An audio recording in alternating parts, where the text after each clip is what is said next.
Is it okay if I cry? I'm Andy Lyons and I'm a cancer survivor. Actually, I'm a pancreatic cancer survivor. 3 little words that you don't often see together, but we're gonna make it happen more often. My grandmother died from pancreatic cancer. Then 2 of her sisters and my mother and her twin sister and their brother, they all died from pancreatic cancer. And then my brother, my hero, my Superman.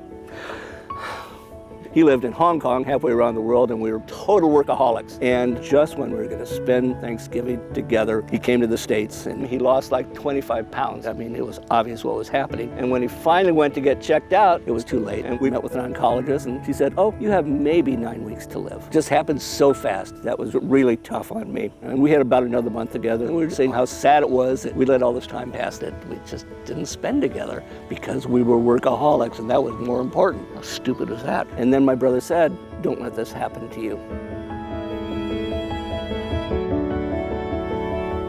It was at that point where I realized that it was time to get checked out, that obviously there's a gene inside of us that we need to find to help save lives, and that was my mission. So I had scans and ultrasound endoscopies in Pittsburgh every October for over 20 years. We always stayed in the same hotel. They knew us by name. There's a local Irish bar just a block from the hotel, and I'd walk in, the guy would go, hey, it's that time of year again. Welcome back, it's good to see you. It was like a fall timeshare. And the first couple years, it was kind of disconcerting. It's like, maybe it's this year, and then it wasn't. And then it kept getting further away from the start point, and it's like, it's probably not gonna happen. That was my wife, no, it's not gonna happen. And then, in 21, I get diagnosed with pancreatic cancer. I had no symptoms at all. I was in total shock. So I went back to the hotel room, and I just kind of got into a fetal position. And once the shock wore off, my doctor said, this is what we've been doing all this testing for. That's what I was there for, and it was just starting. It was in the right place at the right time with the right people. There were no doubts and no fear. It's like, let's just do this. The surgery really wasn't that terrible. And then I had 12 rounds of chemo over 6 months, and going into the immersion room, I call it the chemo bar, because I figured you might as well have some fun when you do this. I kind of approach life with humor anyway. It wasn't the greatest experience, I lost my hair, all my fingers, they just sucked in. I had no fingerprints. It was the weirdest thing. It sucked.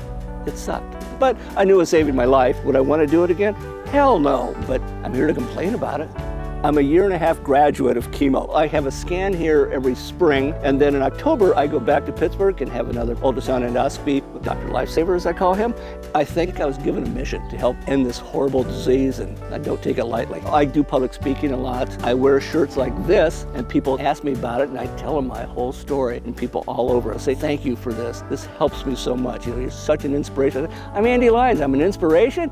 Yeah, you really are. And I hope I can inspire people to get tested. Had I waited until the symptoms started appearing, it would have been a lot more difficult to deal with, and that's solely due to early detection. But even if you're diagnosed at a later stage, I mean, the advances, especially today, it's just so much better now. A doctor once said to me, Andy, if you're gonna have pancreatic cancer, this is the time to get it. So don't give up hope, and it's okay to get a second opinion. You're not gonna hurt those doctors' feelings, and even if so, it's your life. My brother, he was my hero. We both grew up in Des Moines, and so I still run into people we went to school with, and they're always shocked to hear that he died. You seem just like him. Biggest compliment ever. Steve, this is for you. My brother's name was Steve. This is for you, bro. There is life after cancer. There's even life with cancer. It doesn't have to be a death sentence. I survived. I survived pancreatic cancer. You can do it too.